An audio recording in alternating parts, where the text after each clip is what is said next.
Hi guys, இன்றைக்கி எங்கள் ஊர் ஸ்டைல் அரிசியும் பருப்பு சாதம் தான் ரெடி பண்ண போகிறேன். இதை வந்து நான் இன்றைக்கி குக்கரில் தான் ரெடி பண்ண போகிறேன். ஒரு குக்கரில் கடலெண்ணெய் விட்டுட்டு ஸ்பைசஸ் எல்லாம் ஆட் பண்ணிவிட்டு கட் பண்ண இஞ்சி அதோட ஆட் பண்ணிவிட்டு நல்லா ஃப்ரை பண்ணிடணும். இதுக்கு தேவையான அளவு சின்ன வெங்காயம், பூண்டு இதெல்லாம் போட்டு நல்லா ஃப்ரை பண்ணி விட்டுக்கணும். இதுக்கு வந்து சின்ன வெங்காயம் போட்டால் டேஸ்ட் வந்து சூப்பராக இருக்கும்.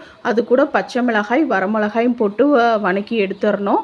இதுக்கு வந்து பார்த்திங்கன்னா மிளகாய் தூள் காரத்துக்காக போடக்கூடாது. இந்த பச்சை மிளகாயும் வரமிளகாயும் போட்டு இந்த சாப்பாடு செஞ்சால் டேஸ்ட்டு வந்து சூப்பராக இருக்கும். அது கூட தக்காளி போட்டு நல்லா தொக்கு போத வர வரைக்கும் விட்டுட்டு அப்புறம் கொஞ்சம் கட் பண்ண தேங்காயும் அதோட சேர்த்து நல்லா ஃப்ரை பண்ணிவிட்டு கொஞ்சம் மஞ்சத்தூளையும் அதோட ஆட் பண்ணிடணும். இந்த தேங்காய் வந்து போட்டு செஞ்சால் அந்த சாப்பாடு வந்து சூப்பராக இருக்கும். அப்புறம் வந்து தேவையான அளவு தண்ணி ஊற்றிட்டு இந்த ஊற வச்சு அரிசியும் பருப்பி அதோட ஆட் பண்ணிவிட்டு கொஞ்சம் உப்பு பெருங்காயத்தூள் போட்டு கொதி வர வரைக்கும் விட்டுறணும். அதுக்கப்புறம் ஒரு இடிகளில் பூண்டு, சீரகம், கறிவேப்பிலை இதெல்லாம் போட்டு நல்லா கொரன்னு இடிச்சிட்டு கொதி வந்ததுக்கப்புறம் இதை அதோட போட்டுட்டு குக்கரை க்ளோஸ் பண்ணிவிட்டு 4 விசில் விட்டு இறக்கினா இந்த அரிசி பருப்பு சாதம் வந்து ரெடி ஆயிரும்.